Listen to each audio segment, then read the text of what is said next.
ngo muvyumve. Raba abarengana bose bavuga ngo rwa rupangu rutavyara, wa mumama w'ingumba, wa mupapa w'ingumba, ariko umunsi umwe gusa Yesu arakora. Haleluya!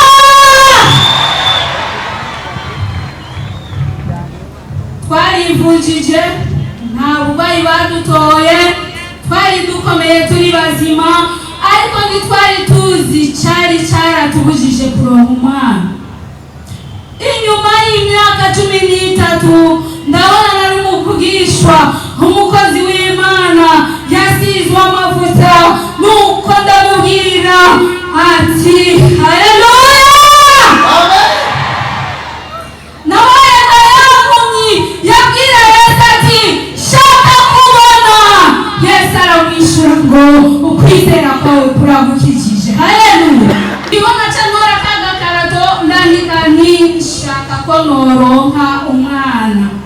Datari karatembera ariko agenda asoma izo mpapuro banditse, cekara kamoso gatonya cyane ntibyabona neza. Numva arambajije ngo umwana wawe aragwaye. Ndamubwira ati oya dadi, shaka umwana. Arambwira ati nta mwana ufite? Ndamubwira ati nta mwana ndaronka. Nuko arahamagara umudamu umwe mu baprotokole, anshiraho ukuboko kwiwe kunda. Nuko aratuye ijambo rimwe, aravuga ati genda wibungenge, ivyari bikuboshe birakurekuye. Haleluya! Akimara kumbwira iryo jambo naciye nshakira, ndizera ikintu cyose gisaba kwizera. Na hata kuvuga, na hata kuvuga ikibazo cyawe, na utumva kudonye kurutoki, wabuze kumva amajambo muvamo gusa, hamucakire wizere, urabona inyishu ku bibazo wazanye ngaha. Haleluya! Dadi Imana yaramukoresheje n'isaha sindatahura ko yarije namubyaye.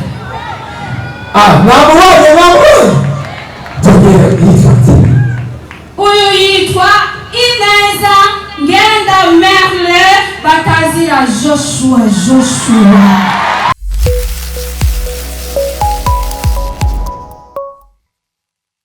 Already know for people on the mic against me, one and only Janice for sure, aka Mr. Dream. So, bakunze wikombreza ndoge kubaha ikaze, nizere ko mukomeje kugira ibihe byiza aho muhereye agiye atandukanye. Sisi la premier kwa vyiganiro, niwirangiza gukora subscribe. Nkuko mubibona rero hano turi mu vyuzuye koko. Turi mu vyuzuye, urabona n'ikibanza kiruzuye, turi neza muri kazi y'Kinama ni mu gisagara ca Bujumbura neza ho twaje mu gikorane cyitwa ivyuzuye. Ni edition y'icenda, ni goro y'icenda giteguwe muri ako kari gikorane citabiriwe ku rwego ruhambaye cyane gose. Imana y'umuvugishi Prophet of Jesus Joshua. Imana yatubwiye neza, ingirira neza mu muryango, byagaragara nk'ibitoroshe ariko maze gushikira muri ano mavuta y'umuvugishwa twasanze byoroshe. Haleluya! Uyu mubona duhagararanye hano ni umwana w'iwanje yitwa Nishimwe Lize. Yaragize accident muri 2020, amashure yaratanguye, nawe ubwiwe yari yakoze ko nkuru, ariko mu gishingo cyo kuja ku ishuri yaciye agira accident, arameneka umutwe. Navyita kumeneka umutwe kuko ubwongo bwaraseseka, tempa yari yamenetse, ntivyari vyoroshe. Turamujana mu bitaro muri Rwakaret, yakiriwe n'umudogiteri bitwa Oscar yavura mu mutwe. Hanyuma baramuvura, baragerageza ibyo bashoboye mu buhinga bwabo Imana yabahaye, ariko aragera igihe baravuga bati tubiravye twebwe ibyo bishoboye tubirangirije hano, twagomba tubarungike muri Kenya. Kenda rero mwitegure murondera miliyoni 25, hanyuma mugende muri Kenya. Imana ishimwe. Hanyuma rero maze kubyumva turabibwira umuryango, baravuga bati bya bintu rero bije bikomeye, ariko nababwira ati nimuhumure, bigiye koroha kuko narumvise ko hari ahantu hari Imana ikora bigakomera, hari Imana ivuga bikaba. Yesu nashimwe. Naciye mfata uyu mwana ndamujyana muri Sabaoth Center, ahari umuvugishi wa Prophet of Jesus Joshua. Haleluya. Ndamubwira ikibazo cy'umwana, ndamubwira ko baturungitse muri Kenya. Hanyuma ariko ndamubarira nti nubwo baturungitse muri Kenya, narumvise cyane ndamaze kubyumva ko hano hari Imana ikora kandi byihuse.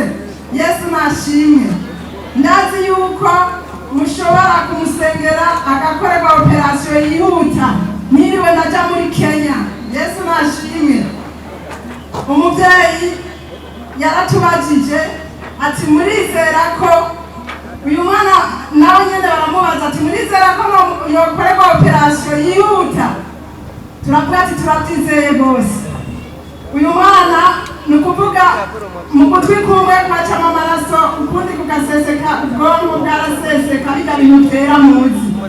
Kandi bariko baramupima agasashe gafite ubwonko nako babona kari karatabaguritse.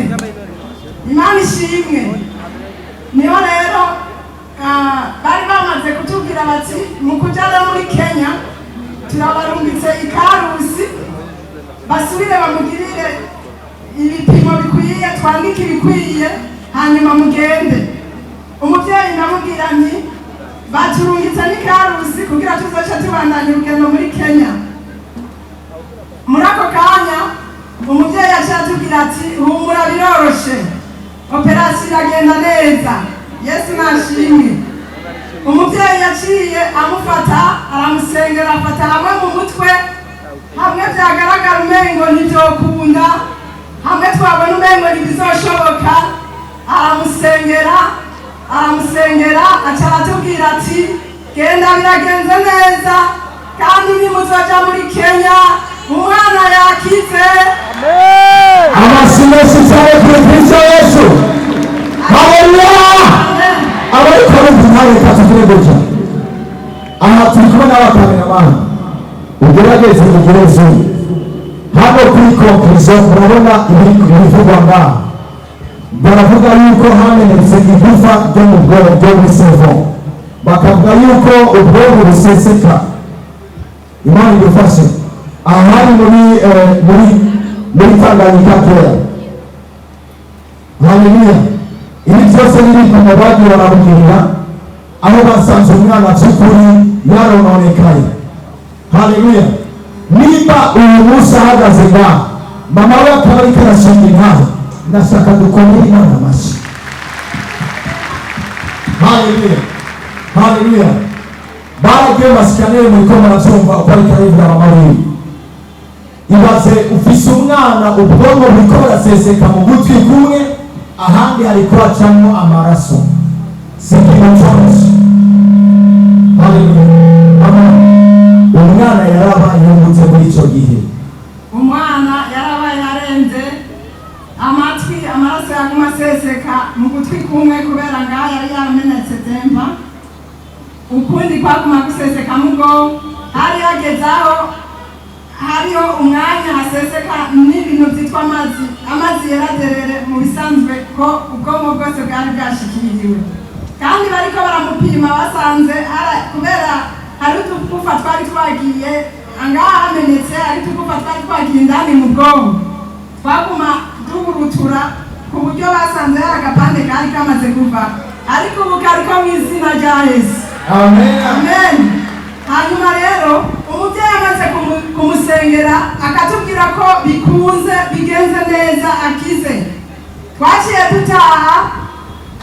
Hanyuma tumaze gutaha ngaha hariho abantu benshi bahora bumva ngo Prophet of Jesus ngo bakorera ikuzimu, bakorera hehe.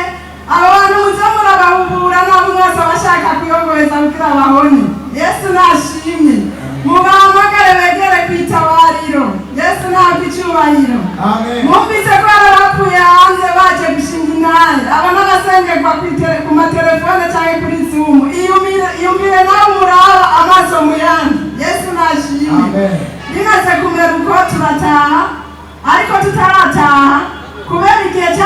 kirekire tumaze gusohora uburyo bwinshi cyane. hari haciye nk'imyaka ingahe igihe kingana gute? Umwaka wa mbere wari uheze turi mu bitaro. hama ku ishuri ariko bari bababwiye ku ishuri bari batubwiye ko azosubira ku ishuri nyuma y'imyaka 5. nibwo yababwiye umuganga wiwe umudogoteri wiwe. Hanyuma rero bimaze kumera uko ndamubwira umuvyeyi ati kubera rero bandungitse ikarusi uburyo nabwo bwasa n'ubwadu buriko burahera kuko ntivyari vyoroshe. Dusengere turonke 1,500,000 ejo nyene ca nduga kuzana intahe.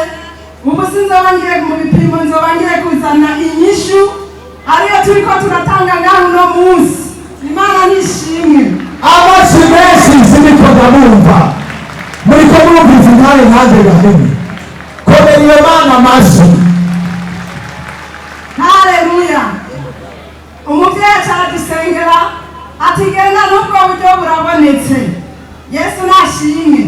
Dushitse muhira nyene umwana murumva ko yari muri operation yaciye atangura kumera nk'uwarabye kandi yari mu bitaro urazi uri muri bloke ngene biba bimeze.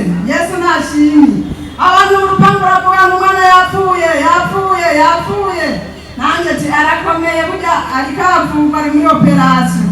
Yesu ntabwo icyubahiro. Hanyuma ca ndamuterura kubera urwamo rwari rwinshi ca ndamujyana Tanganyika keya kugira ngo aruhuke bareke kumurusha. Maze gushikayo igitangaza ca mbere wa 1,500,000 nashitse muri Tanganyika keya telefone rimikashi mbona yakira. Yesu nashimye. mwibuke muvugisha ya mutego n'uburyo burabonetse. Hanyuma muri iryo joro nyene uyu unye dushitse Tanganyika keya itangaza kuko yari yagiye yamaze gushirwa kw'amavuta yaciye arandamuka avuga ngo urupfu runukira ruri hehe. Imana ishimwe. Amavuta y'umuvugishwa nakunyozana natwe twari tugenze no muri Tanganyika keya. Uyu aravuga ngo umuntu agwa uwo muntu numva hari umuntu umengo n'ibiko biramena neza.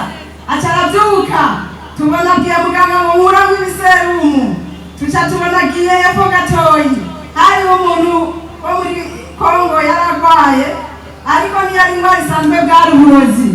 Aravuga ati aho nari nsinziriye numvise uyu muntu nabonye hari umuntu ariko aramuroga yagira mwice ariko Imana iramugiriye neza ni muri ibitaro mutahe.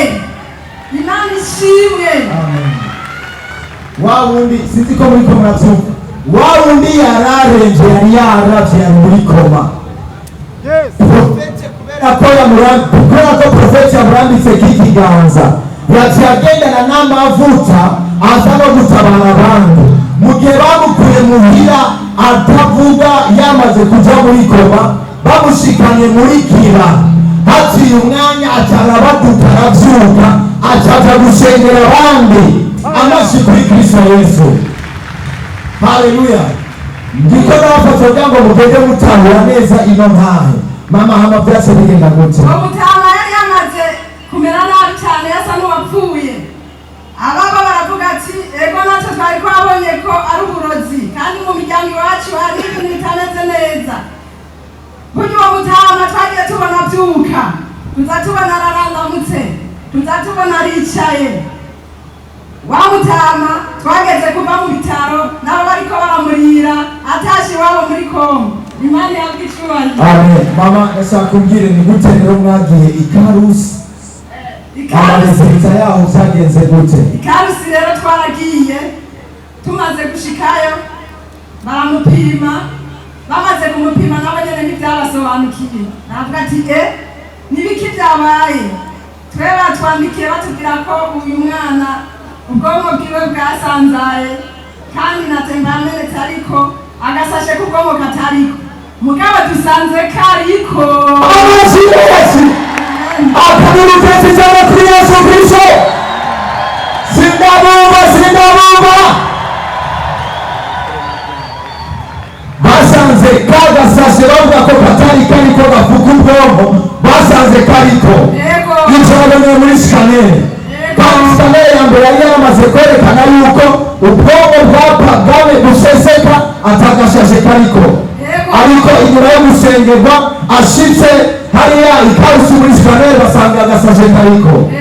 Abaganga bashaka gute? Abaganga batubwiye ati ahubwo n'umunyaruke muje gushimira Imana, namwe muri Kenya bari babarungitse ntimukigiye, n'udusigaye tuzorangira byihuse. Yesu ashimwe. Amen. Mumeri Imana mashi, Imana y'umuvugisha. Prophet of Jesus Joshua. Haleluya. Amashyi Yesu Kristo. Ndashaka kubona munezero mu izina rya Yesu Kristo. Reka twumvirize rize. Myaka 5 bapfutse, ahejeje amashuri hasigaye 2. My God. Uno musi ari gukora exeta. Usavuye gukora exeta. Kandi yambwiye ngo yagerageje yabitoye. Yabitoye amashyi kuri Kristo Yesu. Reka duhereze mikrofone rize tumwumvirize. Kuko byinshi byaba ntiyabimenya kubera yari yatakaje connaissance. Nicyo gituma mawe yavuze byinshi ariko nawe arashaka kutubwira amashyi kuri Kristo Yesu. Shalom. Ndabaramukije mwese mu izina rya Yesu. Ndiko ndabara umwego ni muri abantu baza gutahana intare ziremereye. Imana ishimwe. Sio nimba ino musi byakunze ko nkora exeta, nawe ino musi birakunda ko nkora ku madolari. Fire! Haleluya. Erega ikibazo sukuta yafise icyo Imana rivuga ngo ukwizera kwawe niyo nsinzi yiwawe. Haleluya. Cyo kubageze hano ntiyabaye amasengesho menshi ariko nizeye ijambo umuvugishwa yanyatuyeko. Imana ishimwe cyane. Kanatsinda ijambo ry'Imana rivuga ngo niwizeresha umutima wawe ukaturisha akanwa kawe kari ko Yesu ari umwami n'umukiza mu buzima bw'iwawe ngo uzokira nta kabuza. Sawa narakize nizeye ijambo umuvugishwa yanyatuyeko.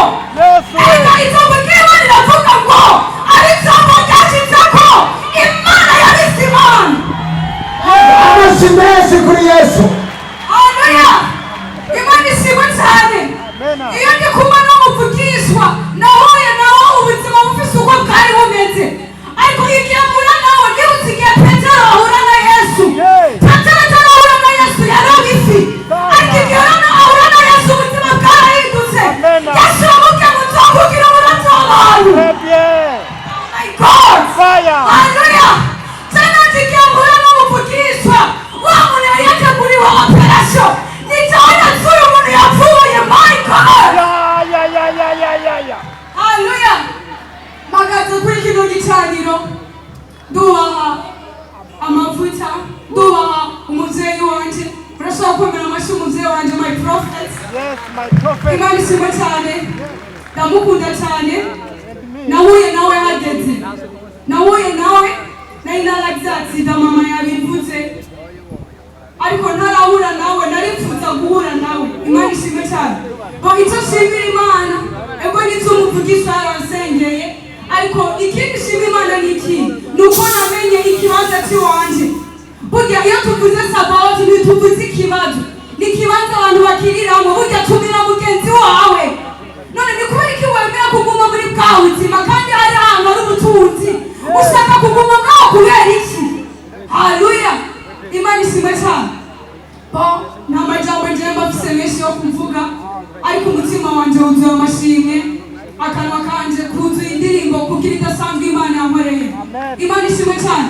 Icyo nobwira abantu bazanye indwara, ijambo ry'Imana riravuga ngo imishishago y'Imana yaradukijije indwara zose. Wandizera umuvugisha niyo kwatura kijambo burya byizere, kuko imyamu yawe ni nzima warakize. Wowe izera ijambo umuvugisha aza kukwatura kunayo, kubera ko utokwiza kubunyana wakubona uri indege. Erega birakunda. Imana ishimwe cyane.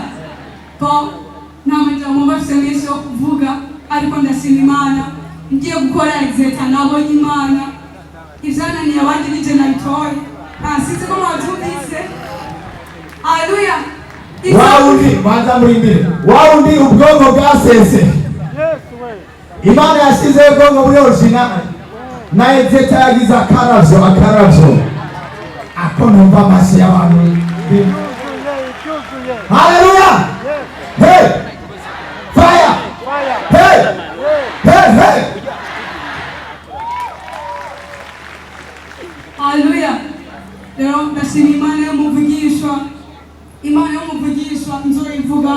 rwose kuko jewe narabonye Imana imbona nkubone kuko ubuzima bw'iwacu ntibwari bumeze uku nirigoja mu makrize mu bitaro hari habaye muhira ariko ubu uye mbayeho neza nguwe neza ibintu by'amakrize narabisezeye ahubwo ni jewe umuntu nza kuvyura abandi mu makrize kuko ubuntu bw'umuvugishwa bundiko Imana ishimwe cyane rero ikintu no gusaba ngo waje muri kino kibanza izere ishimwa iri kiravuga ku buzima bw'iwawe burya birashoboka erega n'ijambo riravuga ngo Nyarucari niwe yavuye mu ihanga rikomeye basi iryo jambo urakizera basi kubera iki nawe utokwizera kutoza kugura ipaseri kinini basi ego Canada ndumva n'uwatumvise ariko izera kuko ubuzima bwo gupanga waburambiwe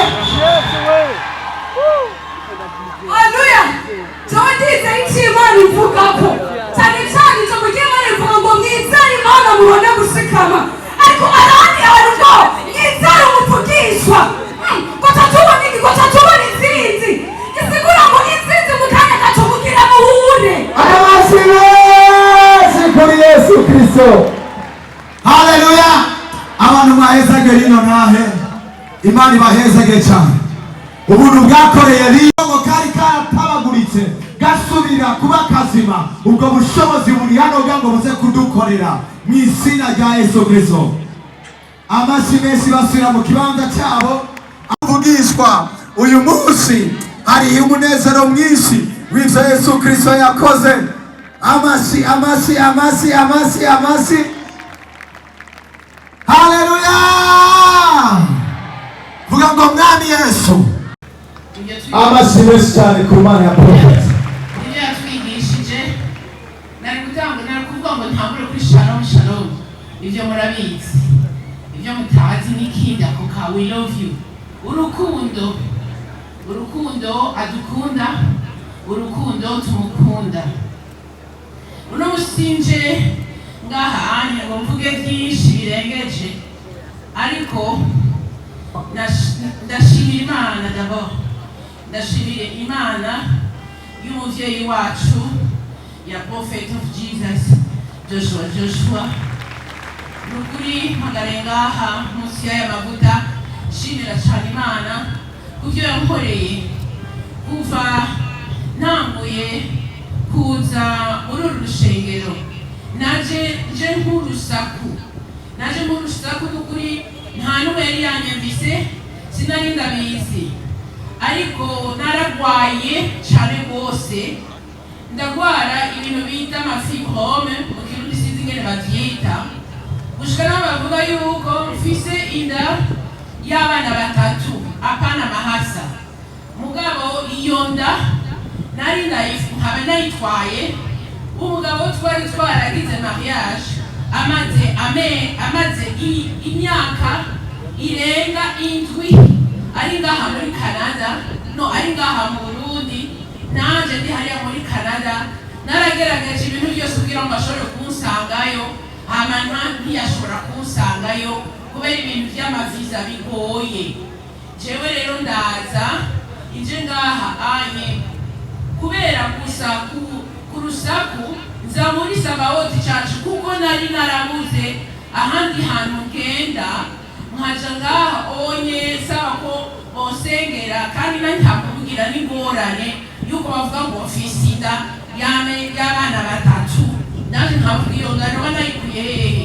k'umugabo tutari na kumwe hama bigatera n'ingorane abaganga bo muri Canada bakampima bakambwira ati wewe iyo ni kanseri irimo dutegerezwa kukubaga ariko kugira ngo tukubage ifo kubanza gusinya kuko hari igifibrome kimwe cicaye ahantu habi kuri verification ushobora gupfa kuri table d'opération ikindi naco ravuga ati wewe tuzohava twibaza yuko harimo n'amakanseri uko baburanyisha ndavuga ati reka nahe mugira byo gusezera abavukanyi banje bamwe turi kumwe hajya ndaza ariko nabyo nababwiye kubera n'ubwoba bwinshi amasengero yo muri Canada naragiyemo sinoya hari urukundo angana abapastori bari barasengeye ntimumenye ukuntu bangana nk'abagira basengeye ariko narashitse ngaha kubera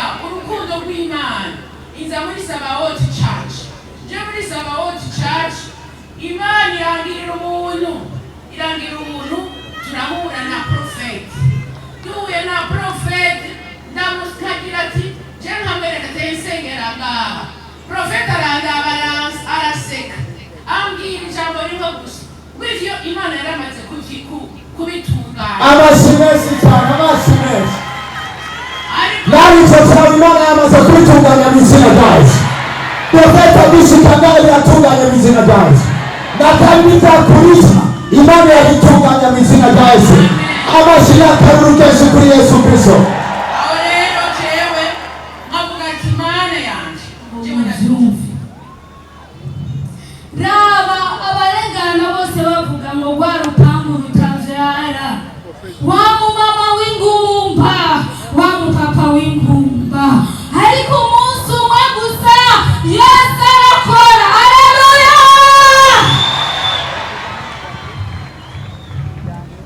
Twarivujije, nta burwayi badutoye, twari dukomeye turi bazima, ariko ntitwari tuzi cyari cyaratubujije kuronka umwana. Inyuma y'imyaka 13 ndabona nari umuvugishwa, umukozi w'Imana yasizwe amavuta, nuko ndamubwira ati haleluya, nabaye nka yampumyi yabwira Yesu ati shaka kubona. Yesu aramwishyura ngo ukwizera kwawe kuragukijije. Haleluya!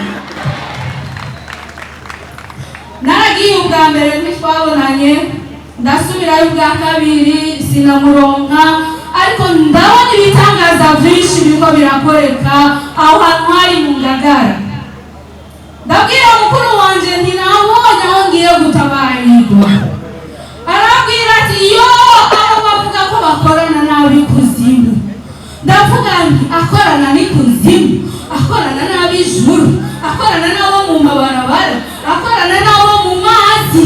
Kizigusi cyo ngomba ninakironka, nta kindi ngomba atari umwana. Haleluya! Kuko Imana ni imwe, Mana dusenga ni imwe. Niho nabuze aho nandika, sanga abandi ariko barandika ku dupapuro. Nari mvuye ku kazi ndarondera urupapuro nandika ku ikibazo canje ndakibura, ariko ngo naho utokwandika Yesu arabizi. Haleluya! Ndatora agakarato kuko sanzwe ndi umwefiniye. Usanzwe umuga?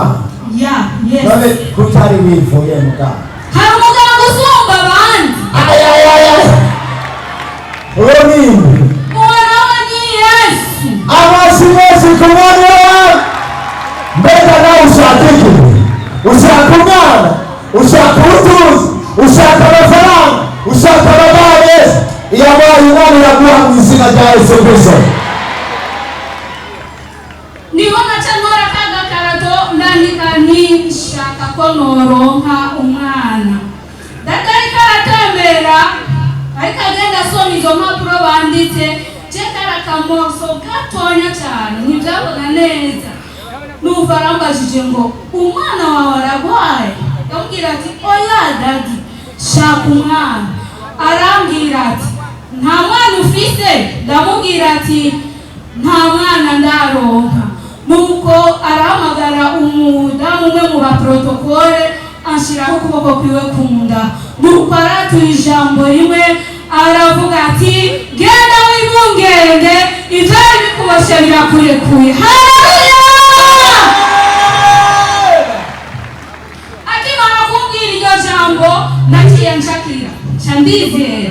Ikintu cyose gisaba kwizera, na hata kuvuga, na hata kuvuga ikibazo cyawe, na utumva kudonye kurutoki, wabuze kumva amajambo amuvamo gusa, hamucakire wizere, urabona inyishu ku bibazo wazanye ngaha. Haleluya! Amaze kumbwira ngo ibyari bikuboshe birakurekuye, genda wibungenge, naciye nibuka Yesu ariko abwira intumwa ziwe ngo nimugende abemera mubabatize mubakire maze bakire ijambo ryanje nuko naje ndumva ko nkwiye kugenda, maze ndahari mu kwezi kwa kabiri nca ndagenda, mu kwezi kwa gatatu sinigeze mbona imigenzo. Abamama kumva abashyanye, abapapa nabo abashyanye, akaburuke kuri Yesu Kristo abashyanye. Nta munsi n'umwe nari bwigere nirenganisha ukwezi kurengane ntainjiye mu bihe by'abakobwa, mu bihe by'abakenyezi. Ariko kuva uyo munsi ngirwa iryo jambo sinasubiriye kubona imigenzo yanje y'amaraso, sinanatahuye ko nasamye kandi ndi umu-infirmiere. Ndabwira dogiteri yari ankurikirana ico gihe ati nyamara jewe ndumva ameze nabi munsi y'umukondo. Arabwira ati iyo ni infection kuko bari barabonye ko bitagishoboka, abantu bose bari barabonye ko bitagikunda, aho nyene nawe ubona ko bitagishoboka. Uyu munsi ni wizera Imana ya Dadi Prophet Dr. Jesus Joshua, nawe urabona gutabarwa kwawe. Acha mukoresha examen ya SBI. Ngiye ngoje kuyikoresha, Imana iramuha kandi kenge, arambwira ati tora teste wipime urabe. Nagize nipime, bantu b'Imana nsambona haje ubukono ubu. Inyuma y'imyaka 13 wewe maze imyaka ingahe? Nayo ariko mumbiriza ngaha iraza kugenda neza mu izina rya Yesu. Ni wabumazi umunsi umwe wiwa ugiye ku mugabo, ni wabumazi imyaka 100 hose biremerwa, nta kinanirana. Imbere y'Imana byose birashoboka. Ijambo ry'Imana ritubwira ngo emera gusa wakire, urabona ukuboko kw'Imana. Dadi Imana yaramukoresheje n'isaha sindatahura ko yarije namubyaye. Namubonye tugere yitwa uyu yitwa Ineza Ngenda Merle batazira Joshua.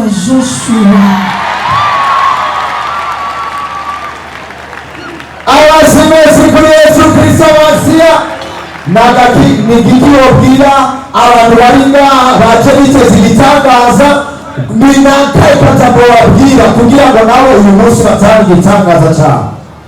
Akajambo nobabwira kandi nanje nibwira, dufe kwemera gusa, tumureke Imana imukoreshe.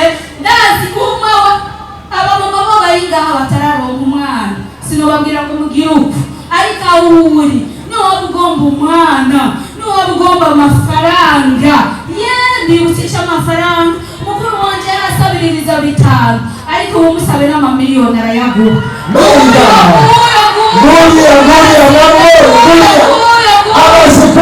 Ana yanjye kugwanirire gushikiriza anasabiriza, ahubwo turamusaba.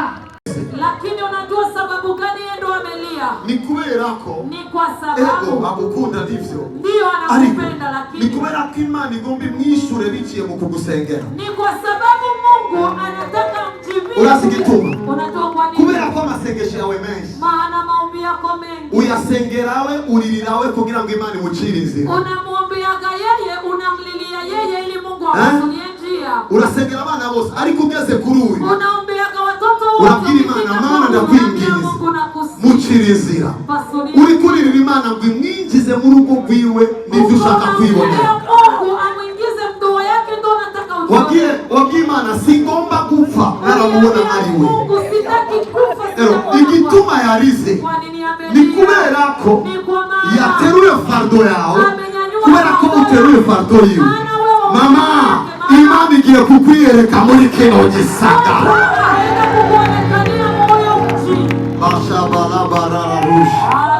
Mama, shiribigaza hejuru mwese muvuge ngo data.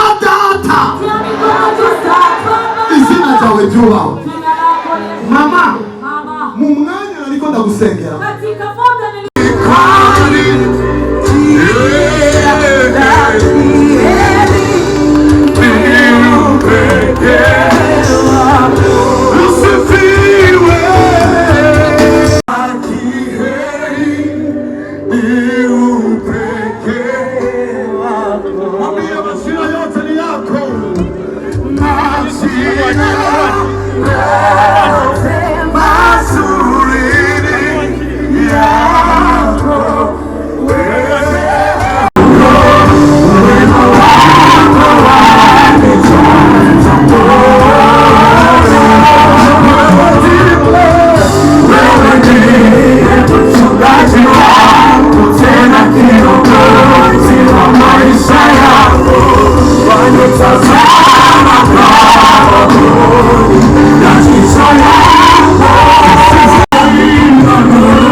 gikorane cy'ivyuzuye mbega mu minsi indwi mwari mumaze mutari hano ivyo mwari mwiteze nivyo mwabonye uko umuntu yiyumva nikiba ari ikintu coroshe kuko uba umengo uvuye mu yindi si ubu maze iminsi indwi uri kwanira n'abantu batabonwa uri kurasenga uri kurabona ijuru uri kuraba renuvele ugacura n'abantu benshi carimwe gutya icambere umwanya nk'uyu mba nkumeze nk'umuntu ariko araraba mbega habaye iki ivyo nari niteze nivyo nabonye igihe cyose ibintu vyitirirwa Imana hama haba ibirenze ivyo umuntu yiteze kuko umuntu ni muto cyane ku buryo yo kwitega ibintu bivanye nuko angana hama Imana ikoze nk'Imana umuntu arengerwa mu bandi habaye ivyo Imana ishoboye gukora icubaro kibi ca Yesu Kristo.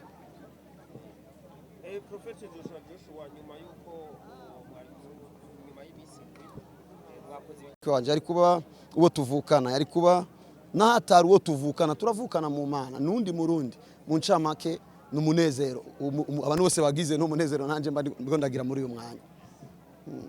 Yes, Prophet of Jesus twashoboye kubona bamwe mu bantu bavuye mu bihugu byo hanze ndavuga Canada ndetse na Amerika bari bashoboye gushika ngaha wanavuze ko mu minsi imbere ushobora kuzogenda gukorera igiteramo nimba atari banga tuvyitege rya mbega uzogenda ujanye na chorale yawe canke izoba vyifashe gute?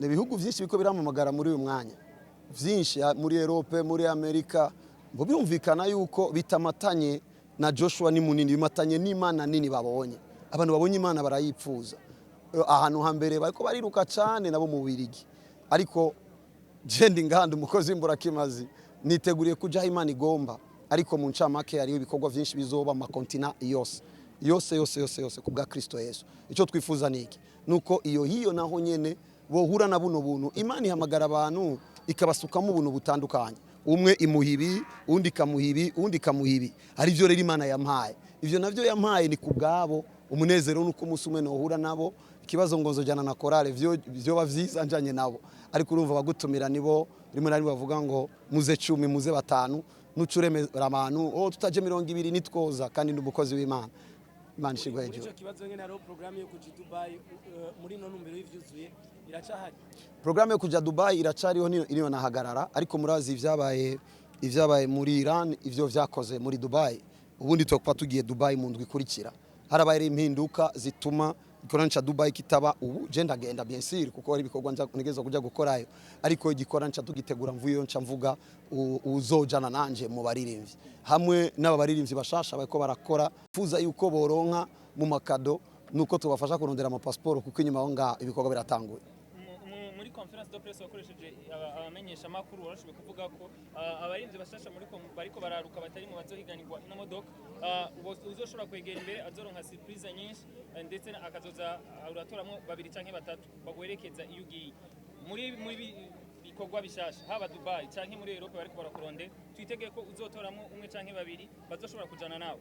Iterambere ry'umuntu ritagize uwo rifashije nico kimwe n'uburozi iterambere ry'umuntu ritegerezwa gufatanya n'abandi uyu mwanya magaze ngandi ko ndavuga ku iterambere ryanyu ni kamera mwaguze tutari kumwe hama ico gikorwa canyu kirakoze muri kino gikorwa igihe rero Imana indugije icyumviro canje nuko nabandi baduzwa ndafise indoto kubijanye n'indirimbo za gospel mu Burundi ndafise indoto nini irenze uko abantu bavyibaza rero twitege ko bazoba mu bikorwa nk'ivyo nivyo barindiriye gukora nivyo tuko turabajanamo mu izina rya Yesu. Kigizwe n'imiryango nimba ngaha imiryango irenga amajana igihugu cyamaze kunguka kuko impact nini uyu mwanya nujya muntu yatashe akize ariko araryoherwa nujya muntu yatanye ivyizigiro igihugu rero cunguka buri munsi cyane ku muntu nkanje ndiko ndasenga abadahimoni babomotse ibikurikirana umunezero n'ibintu navuze vy'iterambere abantu bankurikirana barabizi ni kenshi mvuga ibintu ku gihugu bakabibona ico igihugu kigiye kunguka cyambere n'iryo terambere ryinjiye mu miryango umunezero winjiye mu miryango n'abantu bakize ikindi ninda atabonye bino bintu ari mu mahanga atovuga ngo uburundi ni igihugu ciza ni igihugu kigendwa noneho wo kusanya abantu bangana gutya mu gihugu kitameze neza hari ikintu kinini cyakoretse igikurikira bajye abantu bava mu mahanga baza ngaha igihugu kiba kimaze kunguka kuko igihe cyose umuntu arisha indege itanga ikori burya hari ikintu cinjiye kandi abantu bamabaza muri kino gihugu igihe cyose umukozi w'Imana ariko araduga igihugu kiravyungukamo narababwiye yuko 60% y'abantu bagendera Nigeria babagiye kuraba Prophet B Joshua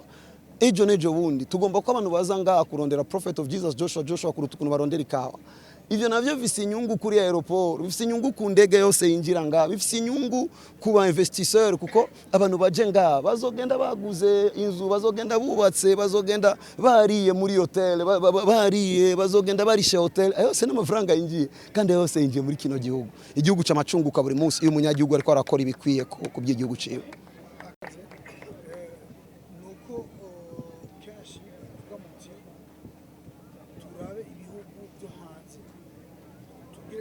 target yo ku bantu bo hanze. Aha mu Burundi tugiye kuraba nk'abacuranzi bari za Cankuzo, za Cendajuru, za hajya nta matana umuntu ashobora gukurayo akabazana kugira bashobore kuboneka, bashobore kuja kuri scene international, nabo nyene bashobore kuzogira ayo mahirwe yo kuboneka. Nico ndiko ndakora igihe navuze new talent, ivyuzuye new talent. Twariko turondera abantu bose batazwe. Hama bararungisa ama video b'ingozi yaba nubatandukanye, hama harabaye preselection hatogwa bato. Biye bintu bizogaruka buri mwaka kugezaho ingabire yose, talent yose yinyegeje izoja habona. Ariyo talent nyinshi Uburundi buratunze mu rugezo. Uburundi gusa nibutuze gusiba ibifadika izabu turazifise n'ibindi, ariko Uburundi buratunze abantu.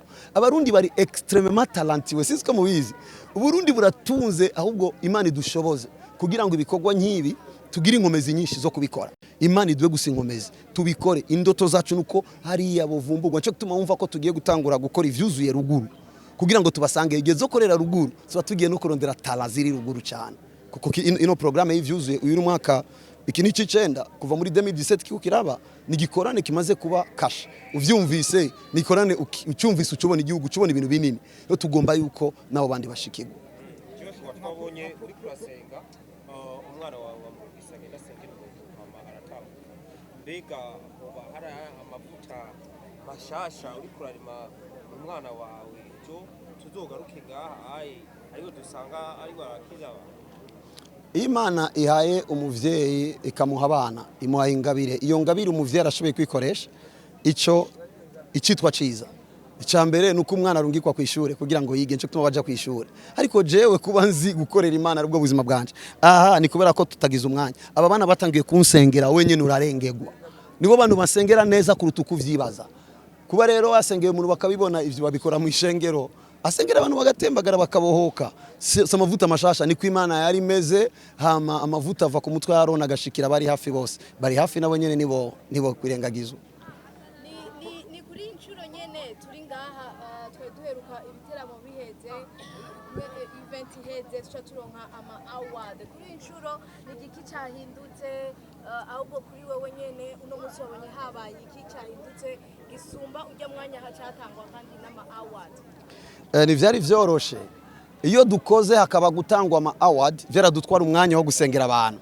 Hama abandi bantu baribaza ngo igituma abantu baza mu gikorane babaje muri award. Vyabaye vyiza kuko bamenye ko abantu babaje kurondera Yesu. Hama award nitwazishizeho ngo zifashe Yesu aronga abantu. Award twashizeho kugira ngo Yesu aronse abantu agirire neza n'abandi bantu bamukorera. Kuko imyaka yose rero navuga bajya babaririmbye baba baje benshi kubera ama award. Ubu rero babonye ko abantu baza benshi kubera Yesu. Hama twebwe twemeye gushiramo ama award kugira ngo kuno kuduzwa kwanje, kuno kugirirwa neza n'Imana kwanje, kuno kuboneka kwanje bigire ivyo bifashije abandi benshi. Mu ncamake vyadufashije kuko twakoze umwanya ukwiye. Muheruka nga mu myaka iheze nitwasengera abagwayi kujya, nitwarunga umwanya wo gusengera abantu uko vyabaye. Nuko bizobandanya rero bizora biba bimwe ukwavyo ibindi ukwavyo. Ariko icyo wasabye yuko kigiye kandi kugaruka ibujumbura haciye imyaka 3 nuko nyene bigiye kuba.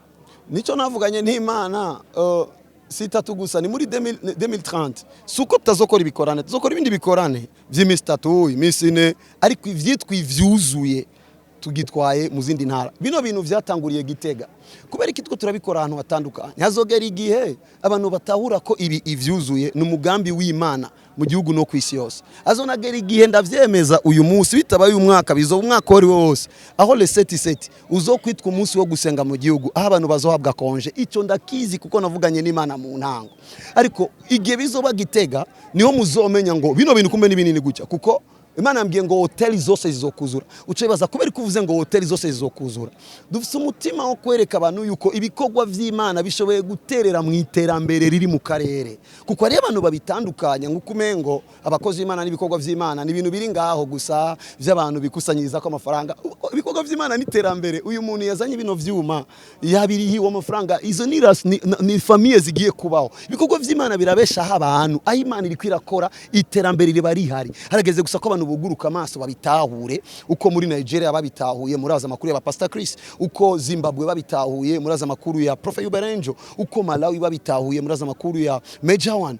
Ibikorwa vy'Imana ni igihe cyose Imana yagurukije umukozi wayo mu gihugu ni iterambere muri ico gihugu ni iterambere mu miryango. Rero kubera ko abantu bakuze babona igicapo kitari cyo bumvise akeneye amafaranga, ariko muravye bino bikorwa uburyo byatwaye muza kumenya yuko atari abantu bakeneye amafaranga n'abantu ahubwo ibikorwa bakora bigaburira imiryango myinshi. Imana ishigwe hejuru. Uko nyene bavuze yuko bidasaba amafaranga ibikorwa, kandi urabona ko ikizohabwa gitangwa kiri n'inyuma abantu bose bariko barakibona. Ku muririmbyi aka kanya yibaza ati haba ari ukundi kuntu muba mwavuye gutora, umuremesha gute yuko uzotahukana kano gashimwe azoba gakwiye? Nimba uzotahukana gashimwe ari umuririmbyi wa gospel, hama undi muririmbyi wa gospel akaba babaye, agende bamusengere.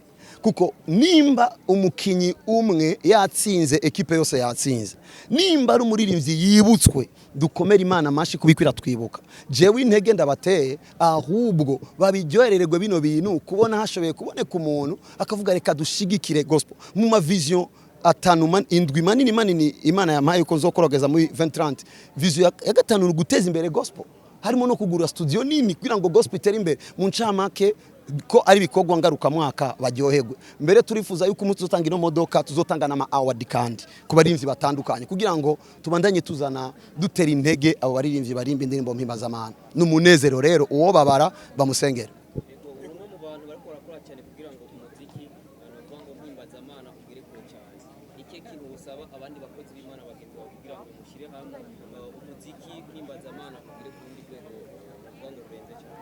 Icyo nsaba Imana ku bagenzi banje, ufite ivy'Imana biragoye gato kubera ko umuntu akora icyo yahamagariwe. Nuco umusaba kubera kuvyumva, ahubwo bakore neza ivyo bahamagariwe kugira ngo nanje nkore neza ivyo nahamagariwe. Hama agenda bashigikire mu vyo bahamagariwe nabo banshigikire mu vyo nahamagariwe. Suko acavuga ngo kubera ko Joshua yabikoze ndabikore, byo muzanira n'ingorane. Ibikorwa vy'Imana umuntu abikora kubera ko yahamagawe.